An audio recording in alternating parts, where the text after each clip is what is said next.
После гибели родителей маленький Стас оказался в детском доме. Много всякого пришлось увидеть ему в этом заведении. Слава богу, директор этого центра оказалась женщиной, хоть и строгой, но справедливой, поэтому серьезно относилась к своим обязанностям, стараясь дать детям все необходимое. Однако, какой бы ни была чужая тетя, она никогда не заменит родную мать. Часто и горько плакал маленький Стас по ночам, укрывшись одеялом, вспоминая свою прошлую жизнь с мамой и папой. И он такой тут был не один. Основная часть детей здесь была из неблагополучных семей, со своими привычками и замашками.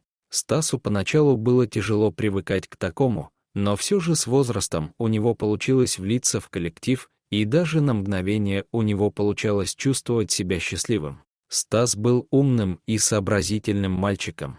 Учеба в школе ему легко давалась, поэтому там он был на хорошем счету.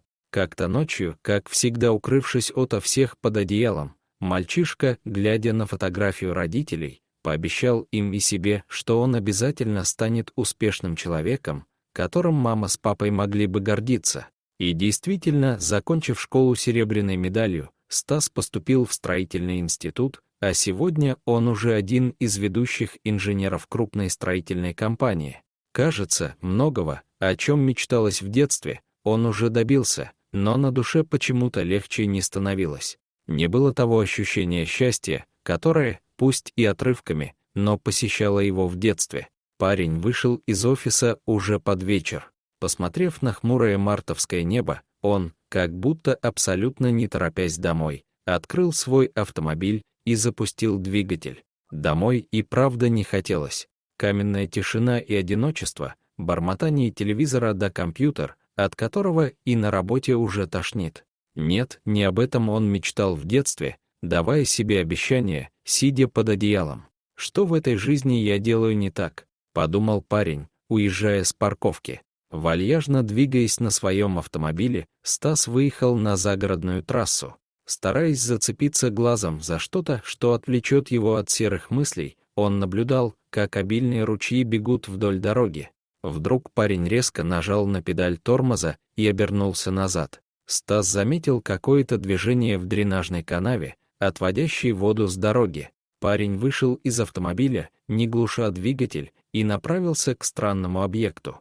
И действительно, вскоре парень увидел, как кто-то отчаянно барахтается в канаве, наполненной талой водой, и жалобно поскуливает. «Боже мой!» — вырвалось у Стаса, когда он понял, что перед ним грязный и насквозь промокший щенок, который изо всех сил борется за свою жизнь. Почему-то сразу он вспомнил себя в детдоме, когда ему вот так же приходилось самостоятельно выбираться из разных трудностей и проблем. «Это ж как тебя угораздило-то?» — спросил парень у щенка, подбираясь к нему как можно ближе, пачкая свои дорогие туфли в раскисшей грязи. Щенок, увидев человека, еще сильнее завизжал то ли от радости, то ли от желания показать ему, что он еще жив, и начал отчаянно бить лапками по воде. Стас присел и потянулся к нему, стараясь схватить его за загривок, но на скользкой грязи ноги поехали, и он сам упал в грязь, испачкав свой представительский костюм. Парень беззвучно рассмеялся, представив, как он сейчас выглядит со стороны. Зато теперь он, уже не боясь испачкаться, мог схватить щенка за шкирку и вытащить из ледяной воды. Подождав несколько секунд, пока вода прекратит литься с крохотного бедолаги, Стас отыскал в багажнике автомобиля полотенце и завернул в него щенка. Он заметил, что когда касаешься задней лапки спасенного животного, то тот начинает отчаянно взвизгивать и вырываться. «Да ты, друг, еще и с травмой. Надо будет тебя врачу показать», — сказал он своему новому товарищу. На следующий день Стас ушел с работы пораньше и, никуда не заезжая, сразу же поспешил домой. Ведь там его теперь ждал новый друг, который нуждается в его помощи. Стас уже записался на прием в одну из лучших ветеринарных клиник города и теперь торопился к назначенному времени.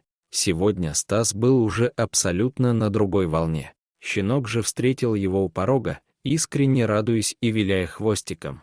Он даже пытался подпрыгивать, но на заднюю лапу так опереться и не мог. С появлением этого мохнатого питомца дом ожил. Здесь уже не царила стерильная чистота и порядок, но зато и от тишины не осталось и следа. «Ну что, друг, готов к врачу ехать?» Присев, спросил у щенка новый хозяин. Щенок покосился на него, как будто поняв, о чем говорит этот парень, и, развернувшись, попытался спрятаться. «Куда ты?» — рассмеялся Стас, подхватив его на руки. «Лечиться. Значит, лечиться.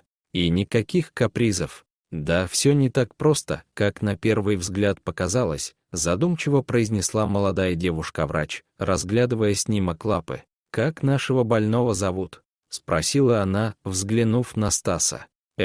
Замялся парень. «Да я его только вчера нашел, он в канаве с водой был, плыть пытался». «Ну пусть, значит, пиратом будет», — закончил он свои краткие размышления.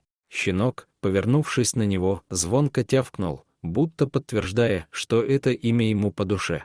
Девушка улыбнулась. «Так вот, значит, вашему пирату операция потребуется и долгий курс реабилитации, и то гарантии нет, что он полностью хромать перестанет». Парень задумался, глядя на виляющего хвостом пирата. «Извините, а вас как зовут?» Обратился он к девушке, а та улыбнулась в ответ. «Мария Сергеевна». «Мария Сергеевна», — продолжил Стас, — «боюсь, мы с вами не справимся. Мне по работе нужно часто отлучаться, на объекты выезжать и тому подобное. Мы могли бы на вашу помощь рассчитывать. Если что, мы все оплатим». Сразу же поспешил заверить ее парень. Врач снова улыбнулась, взглянув на щенка, который тоже перевел взгляд на нее, сделав умилительную мордашку. «Чем смогу, тем помогу. А денег не нужно. Спасибо». Вот и славно, обрадовавшись, подвел итог их разговору Стас. По пути домой всю дорогу перед глазами парня стояла улыбка этой красивой девушки. Кажется, она сильно понравилась Стасу, и, возможно, именно поэтому, а не из-за того, что им срочно понадобилась помощь, он позвонил ей уже на следующий день. Теперь Стас и Маша виделись почти каждый день, и пират далеко не всегда являлся причиной этому. Молодые люди ответили на симпатию друг друга и начали встречаться. Пират хорошо перенес операцию, но все еще хромал на заднюю лапу. Но из-за этого ни Стас, ни Мария не стали любить его меньше. «Маш, ты приедешь сегодня. Мы тебя ждем», — раздался голос любимого парня в трубке девушки. «Да, сейчас только домой заеду, переоденусь и сразу же к вам», — на бегу заверила девушка, попутно замыкая кабинет. «Хорошо, мы тебя ждем», — удовлетворенно ответил Стас. Мария открыла дверь в дом Стаса своим ключом.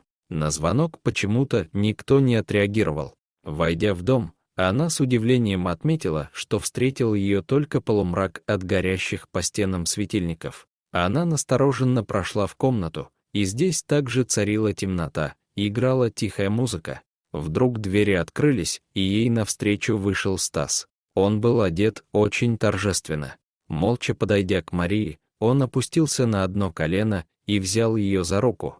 А в этот момент другая дверь отворилась, и в комнату вошел пират, держа в пасти какую-то коробочку. Пес подошел к паре, и Стас, взяв у него коробочку, достал оттуда кольцо.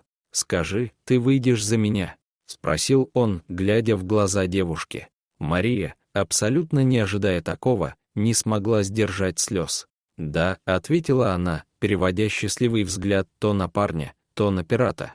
«Ура!» — воскликнул Стас, поднявшись на ноги и крепко обняв свою девушку. Дорогие зрители, если вам понравилось это видео, то ставьте лайк и подписывайтесь на наш канал. До свидания.